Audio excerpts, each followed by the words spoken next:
I think Project Soft is an amazing idea. It's a wonderful camp. It catches young people right at the point in time when they're discovering themselves.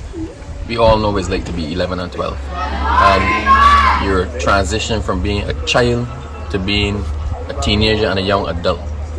This is the time when children get curious. This is the time when children start to push the boundaries. So it is critical that we catch them at this time to start to teach them it is alright to say no. To start to teach them and drive home the message that life is about choices.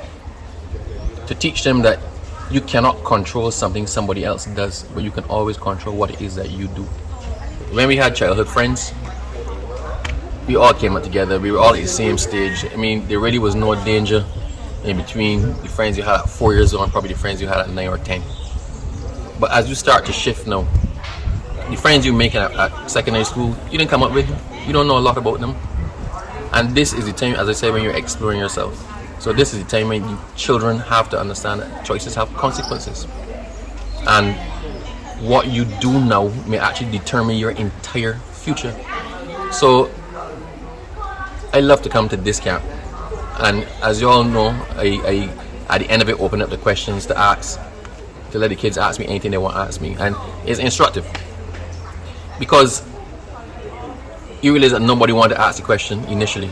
But for any time one asked the question, then the other questions came, and they got more in line with what the children really wanted to ask than what they thought that they should ask. And they do that all the time, and it happens the same way all the time with children. You can learn a lot from the question that the child wants to ask you, an authority figure. I mean, we learned a lot. We saw the personality of the kids. You'd realize that one of the kids came up to me and wanted to speak to me. And you know, I'm proud of that. I'm privileged and honored by that, because he wanted to tell me something that he couldn't tell anybody else. And I'm going to follow up and deal with it.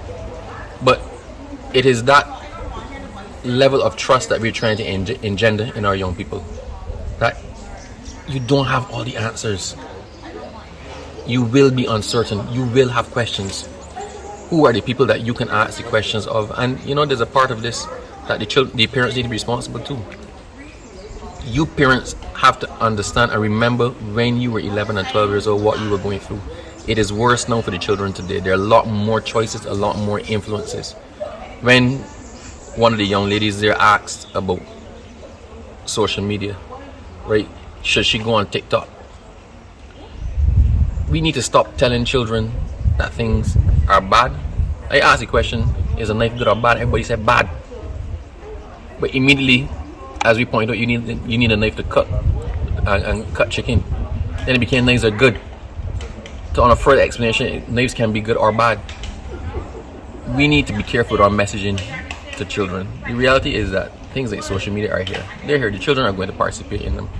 Do you want a situation where your child hides and does something? Or do you want a situation where your child is open with you and you can manage and control it and guide them in the best way to use the tools that are at their disposal?